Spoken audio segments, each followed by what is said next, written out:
I guess my question is, David. there was a lot of speculation that this might have been sort of a test by the Chinese to see how our national defenses were doing. If it was a test, did we pass it?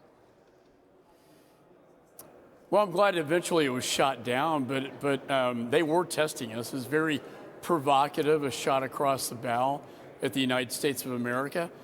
They wanted a display of weakness, and I think to some extent they got that. I don't know why this wasn't shot down prior to it entering U.S. airspace off the coast of Alaska. We have a classified briefing on Thursday, and we have a lot of questions. Particularly, did it transmit messages back to Beijing during its trip over the United States? Very sensitive areas that it crossed, and why do we wait so late to shoot it down? So you have questions, you'll need answers, and I don't want to get over your skis, so to speak, Congressman, but I wonder, right now, do you have any instinct about what might have to be changed to make sure that we don't have this sort of situation again? Well, here's the kind of little secret. It's not really a secret. I mean, we have satellites, they have satellites. But a very low orbiting balloon, spy balloon like this one, the lower it is to the surface of the Earth, the more data it can pick up, in a very precise manner. And the interesting thing, David, to me is why did China do this a week before the Secretary of State's meeting with Chairman Xi, knowing that this would provoke a response from the United States? I can only conjecture that it was done to test us, to test our strength going into this meeting, which, as you know, has been canceled now. I wonder, though, Congressman, if to pick up on your point, whether also may suggest something about President Xi and what kind of control he has over his military.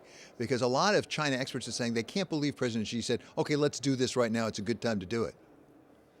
I've heard that analysis and I've studied it, but I mean, honestly, I don't think anything goes by chance. Something of this magnitude, everything is controlled by the Chinese Communist Party, by Chairman Xi. The military doesn't act independently of Chairman Xi. I just find that hard to believe that this happened without his knowledge. And I think it was probably as a direct result of a decision that he made. Well, I have a viewer writing in here. I'm going to ask the question, but then also add to it a bit. It basically says he'd like you to explain why there's Republican outrage over this, if in fact it did happen under President Trump and nobody said anything, or maybe they didn't even know. To maybe expand that out a little bit, is one of the lessons from this that there is plenty of room for improvement, whether you're a Republican or you're a Democrat, when it comes to national security. Always. I don't think, I treat national security as an American issue, not a partisan issue. It shouldn't be a partisan issue. We always have mistakes we can learn from that have happened under both Republican and Democratic administrations. And this is certainly one of those.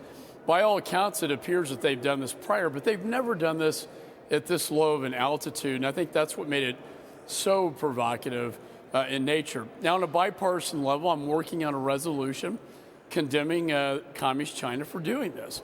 And I think it's important that they hear from the United States Congress through the American people that we condemn this action. It's not acceptable for the United States to have a low-level spy balloon go over this country. Interesting, in my home state of Texas, so many of my constituents had wished they'd been able to take a shot at the balloon while traversing across my state. And we kind of wonder, Montana, why they didn't. But all kidding aside, Yeah, I'm not sure a 30-06 makes it up 60,000 feet. I'm not sure, but. Well, yeah, and I hopefully they don't have surface-to-air missiles in their backyards. But having said that, I don't think it should have been allowed to go across our country taking spy images of our national security assets.